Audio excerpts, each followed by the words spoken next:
YouTube channel medical and nurses. आज हम बात करने वाले हैं एम्स नॉरसेट 5 की। अभी तक 4 बार है जो नॉरसेट का एग्जाम हो चुका है, इस बार 5वीं बार होना है। बट इस बार अब जो नॉरसेट का एग्जाम होने वाला है उसमें कुछ अलग अलग खास चीज़ें होने वाली हैं, इसलिए नोटिफिकेशन आपके लिए अपडेट किया जा रहा है। एज ऑन जो आपका पे लेवल है, मतलब आपका सैलरी लेवल है, वो सभी चीज़ें सेम है, लेकिन यहाँ पर अब आपका इस बार एग्ज़ाम है जो अलग तरीके से होगा। 2 पेपर होंगे। अभी तक एक ही पेपर होता था, उसमें आपका सिलेक्शन होता था, डीवी होता था, देन आफ्टर आपको अपॉइंटमेंट लेटर आता था। पहले ये प्रोसेस थी, बट नाउ डेज यहाँ पे कुछ चेंजेस किए गए हैं, तो वो हम आपके साथ शेयर करेंगे।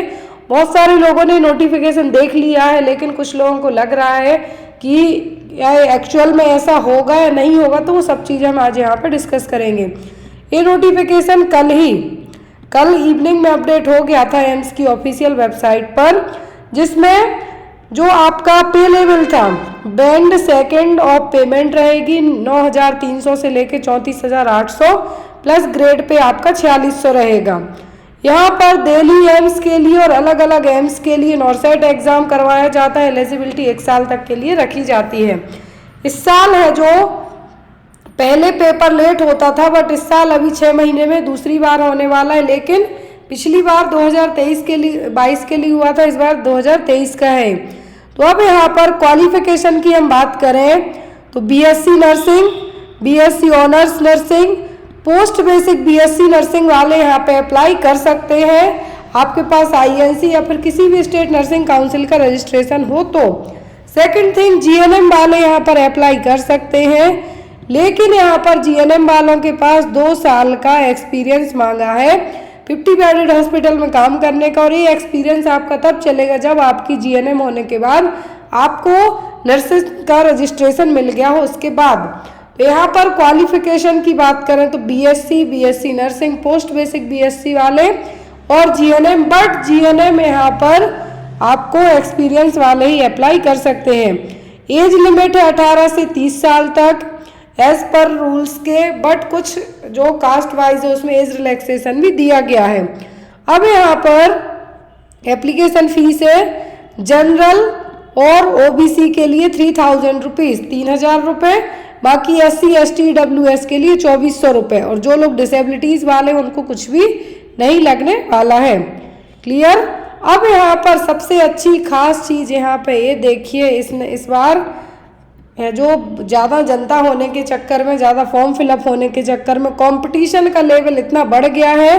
जैसे यूपीएससी के एग्ज़ाम होते हैं, प्री होगा फिर मेंस होगा, वैसे ही अब आपका नॉरसेट भी होगा। तो बधाई उन लोगों के लिए जिन्होंने अभी तक नॉरसेट 4 तक एग्ज़ाम दिए हैं, क्लियर करके आपकी जॉब लग गई। क्योंकि अब जो इस बार एग्ज़ाम होगा इसमें बहुत ज़्यादा चेंज हो गए हैं। बहुत ज़्यादा चेंज का मतलब, पहले आपका प्री होगा फिर मेंस होगा। यदि आपके प्री में अच्छे मार्क्स आते हैं, यहाँ पे एक जो रेंज दी गई उतने मार्क्स आते हैं, तब आप स्टेज सेकंड का सीबीटी देने के लिए योग्य रहेंगे। तो जो प्री आपका होगा वो होगा आपका 17 सितंबर को। आपके पास ओनली 1 मंथ 10 डेज का टाइम है, ज़्यादा टाइम नहीं है आपके पास जिसमें आप अपनी तैयारी कर सकते हैं। बट बहुत सारे लोग पहले से ही तैयारियों में अपनी लगे रहते हैं, एंड में कोई नहीं बैठता। फिर आपका यदि जो 17 सितंबर को आपने प्री वाला एग्जाम अच्छे से दिया, आपके मार्क्स अच्छे आए, कट ऑफ रेंज को क्रॉस कर गए आप, जो यहाँ पे बताई गई है, तो उसके बाद आप मेंस एग्जाम दे पाएंगे, जो कि 7 अक्टूबर 2023 को होगा। क्लियर। 2 चीज़ें इस बार सबसे नई है। पहला आपका प्री होगा नॉरसेट प्री, फिर आपका स्टेज सेकंड होगा नॉरसेट मेंस। अब यहाँ पर एग्जाम डेट भी है आपके पास, क्योंकि 2 बार एग्जाम होगा, तो 2 बार एग्जाम उन लोगों को देने मिलेगा जो एक बार में प्री क्लियर कर जाएंगे। फॉर्म फिलअप स्टार्ट हो गए हैं, 5 तारीख से रजिस्ट्रेशन स्टार्ट हो गया, ऑफिशियल वेबसाइट पे होगा। तो यहाँ पर 5 अगस्त 2023 से फॉर्म फिलअप हो रहे हैं, जो कि 25 अगस्त 2023 तक चलेंगे, शाम के 5 बजे तक। यदि आपके फॉर्म में आपने कुछ भी गड़बड़ की है, जो क्राइटेरिया दिया जाता है, तो आपको 26 से 28 तक का टाइम दिया जाएगा कि आप अपनी गड़बड़ी सुधार सकते हैं। क्लियर। और यहाँ पर एप्लीकेशन फॉर्म भरने की डेट है जो 25 तारीख है, उसके बाद आपका फॉर्म सबमिट नहीं होगा। यहाँ पर फॉर्म उन्हीं के सुधरेंगे जो बिगाड़ेगा, तो यहाँ पर इसीलिए 25 तारीख लास्ट डेट दी हुई है।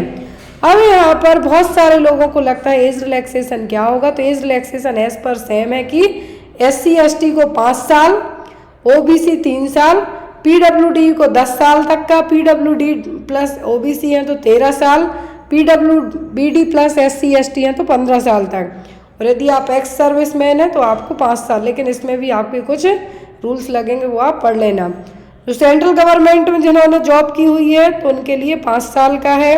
Central government civilian employ OBC के हैं तो 8 हो गया आपको 3 साल, और SC/ST में सेंट्रल गवर्नमेंट सिविलियन एम्प्लॉय हैं तो आपको यहाँ पर 10 साल तक एज रिलैक्सेशन रह जाएगा।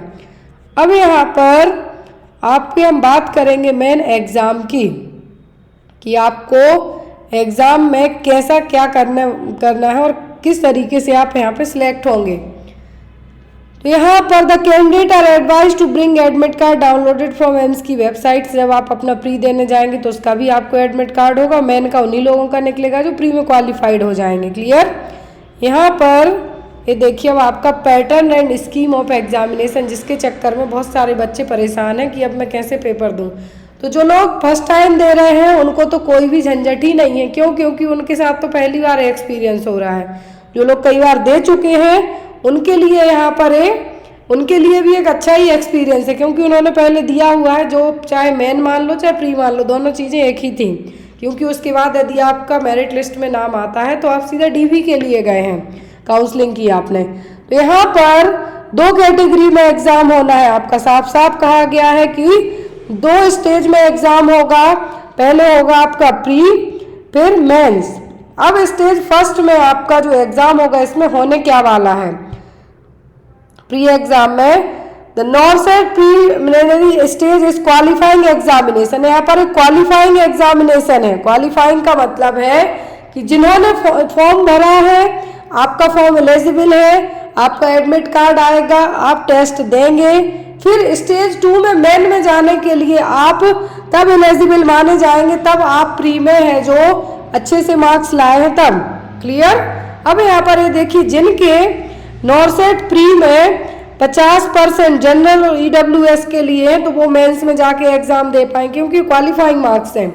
इससे ज़्यादा है तभी आप जाके दे पाएंगे।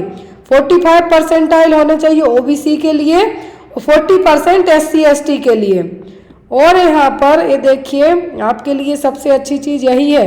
अब इस बार ऐसा होने वाला है कि जैसे आपने सभी ने फॉर्म फिलअप किया, एक बार में 10 लाख लोगों ने मान लीजिए फॉर्म भर दिया नर्सिंग के लोगों ने, तो यहाँ पर अब जिसमें से आपके 2 या 3 लाख लोग तक ही पहुँच पाएंगे जो मेंस एग्जाम होगा वो देने के लिए, क्योंकि बाकी सबकी छटनी तो यहीं से स्टार्ट होगी, प्री से ही, जैसे UPSC के एग्जाम में हो जाती है। फिर कुछ बच्चे खुद से DV में चले जाते हैं।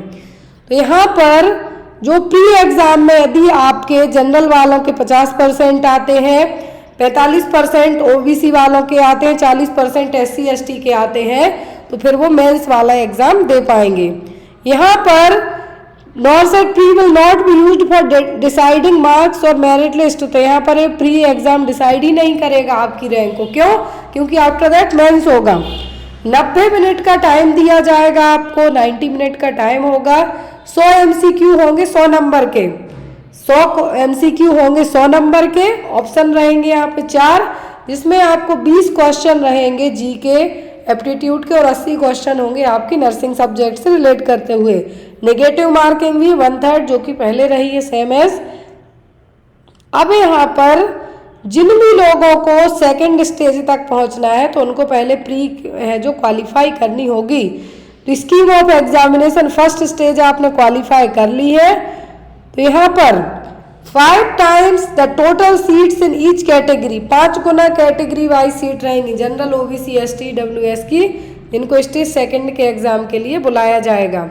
अब यहाँ पर ऑल क्वालिफाइड PWBD कैंडिडेट्स होंगे, जिनमें कुछ टाई अप वाले भी होंगे, जहाँ पर stage there may be a situation there a candidate is qualified but not called for second stage examination, तो उनको भी यहाँ पे बुलाया जाएगा। अब नॉर्सेट का जो मेन होगा, तो ये तो प्री का सिलेबस था कि आपको ऐसे क्वेश्चन आएंगे। अब यहाँ पर 90 मिनट का टाइम इसमें भी दिया गया है। 100 क्वेश्चन 100 नंबर के यहाँ पे भी होंगे और यहाँ पर आपका केस सिनेरियो बेस्ड क्वेश्चन होने वाले हैं। दैट मीन्स यहाँ पर आपका सीधा जो प्रैक्टिकल बेस्ड क्वेश्चन होते हैं वो सबसे ज़्यादा आएंगे। नर्सिंग स्किल जो आपका प्रैक्टिकल नॉलेज है, सिनेरियो बेस्ड क्वेश्चन है, वो यहाँ पे आपके आएंगे। यहाँ पे भी नेगेटिव मार्किंग होगी, फिर यहाँ पर भी क्वालिफाइंग मार्क्स हैं, सेम एज वही जैसा पहले है कि जनरल वालों को 50%, ओबीसी 45%, एससी एसटी 40% और पीडब्ल्यूडी के लिए 5% का और रिलैक्सेशन दे दिया जाएगा। क्लियर है? टाई अप होगा यहाँ पर डेट ऑफ बर्थ के हिसाब से जो किया जाता है वो होगा। यदि नंबर रॉन्ग है, आंसर नेगेटिव मार्किंग है, उसके बेस पर सिलेबस आपका क्या रहेगा। तो सिलेबस आपका यहाँ पे साफ साफ कहा गया है कि जो भी आपने अपना एलिजिबिलिटी क्राइटेरिया मतलब आपने बीएससी जीएनएम पोस्ट बेसिक में पढ़ा है उसमें से आपको कुछ भी आ सकता है। फिर मेरिट लिस्ट अलोकेशन होगा आपका सेकंड जो मेंस एग्जाम है उसके बेस पर। फर्स्ट वाले में आपका जो प्री है इसमें मेरिट लिस्ट आपका नहीं, जो आपका एज ए सीट एलोकेशन तो नहीं होगा क्योंकि यहाँ पर जो नॉर्सेट मेंस होगा वो कंफर्म करेगा कि आप है जो आपके कितने क्या मार्क्स आए हैं उसके अकॉर्डिंग। अब यहाँ पर सीट तो अभी इन्होंने कंफर्म नहीं की है कि कितनी है, बट एग्ज़ाम डेट दे दी है, सभी चीज़ें दे दी हैं।